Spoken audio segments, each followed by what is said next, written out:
કૃષ્ણ, જય માતાજી. કેમ છો બધા? મજામાં તો છો? અમે પણ મજામાં છીએ. અને આજે આપણે બનાવવાનું છે શિયાળામાં ઠંડક આપતી દૂધીનું શાક. તો ચાલો બનાવવાની શરૂઆત કરી દઈએ. પહેલાં તો મેં અહીંયા દૂધી લીધી છે, તો દૂધીને આપણે છાલ કાઢી લેવાની છે. દૂધીને મેં સરસ રીતે છાલ કાઢી લીધી છે.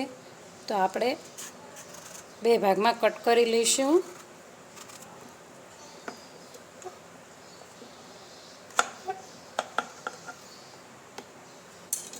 તો આ દૂધીને આપણે મોટા જ ટુકડા કરવાના છે. જો તમે ઈચ્છો તો ઝીણા ઝીણા ટુકડા પણ કરી શકો છો. આવી જ રીતના આપણે આ બધી જ દૂધી સમારી લેવાની છે.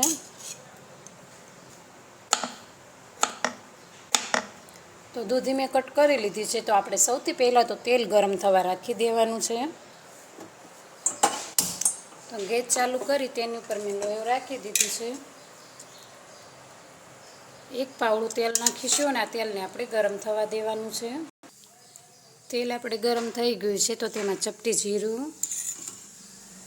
અને 1/4 ચમચી હિંગ, અને હવે તેમાં આપણે આ કટ કરેલી દૂધી નાખી દઈશું.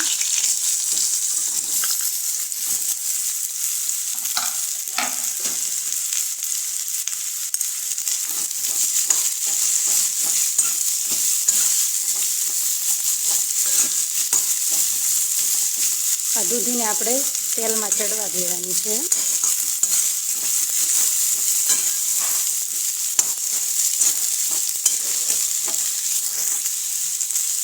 ચપટી હળદર નાખીશું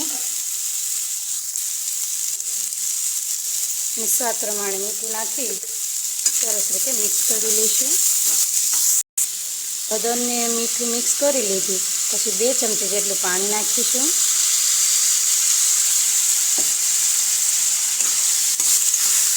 અને ધીમા ગેસ ઉપર થોડી વાર માટે થવા દેવાનું છે. તો દૂધી તેલમાં ચડે ને ત્યાં સુધીમાં આપણે અહીંયા ખાંડણી લેવાની છે ને તેમાં 1 ચમચી જેટલા આખા ધાણા નાખવાના છે. તેની સાથે 1 ચમચી જીરું અને ધાણા અને આ જીરાને આપણે અધકચરું વાટી લેવાનું છે. તો આપણે આ ધાણા અને જીરાને અધકચરા વાટી લીધા છે. તો હવે આપણે બીજી સાઈડ તેલ ગરમ થવા રાખવાનું છે. તો મેં એક બાઉલ રાખી દીધું છે. તો તેમાં આપણે 2 પાવડા જેટલું તેલ ગરમ થવા રાખી દેવાનું છે. જો તમે વધારે તેલ ખાતા હોય તો વધારે ઉમેરવાનું. તેલ આપણે ગરમ થઈ ગયું છે. તો તેમાં રાઈ નાખી દઈશું. રાઈ ફૂટી જાય એટલે જીરું,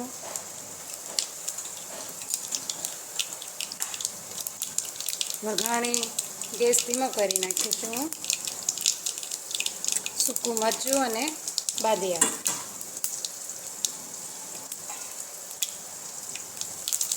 મીઠો લીમડો,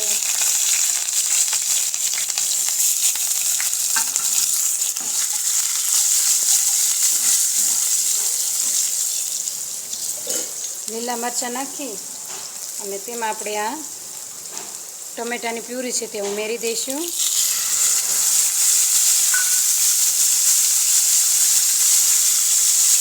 આપણે દૂધીમાં પણ મીઠું નાખ્યું છે, તો આમાં ટમેટાના ભાગનું જ નાખશું.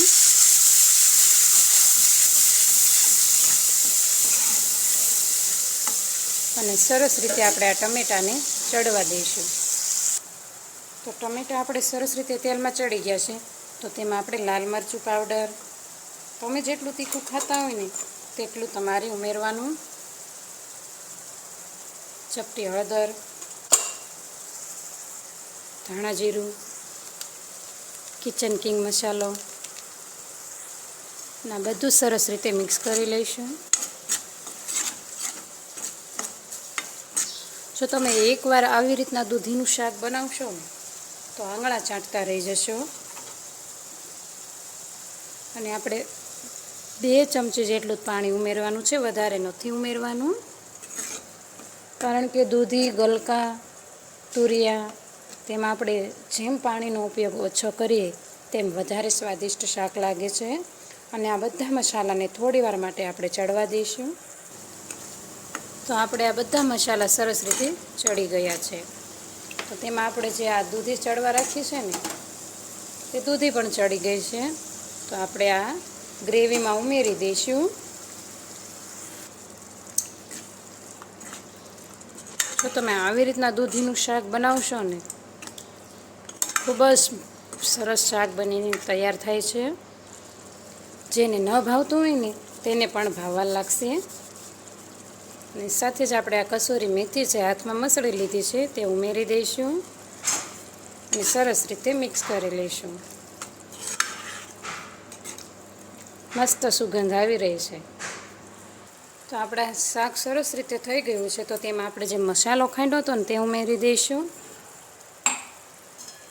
અને સરસ રીતે મિક્સ કરી લઈશું. જો તમે ઈચ્છો ને તો આ મસાલાને તેલમાં પણ ઉમેરી શકો છો. તો આપણું સરસ એવું શાક રેડી છે. તો ગેસ બંધ કરી દઈશું. તો હવે આપણે આ ગરમા ગરમ દૂધીના શાકને સર્વ કરીશું.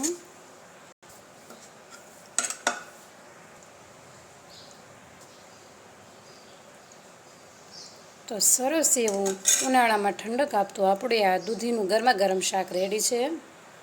તો ઉપરથી આપણે થોડા લીલા ધાણા નાખી દઈશું.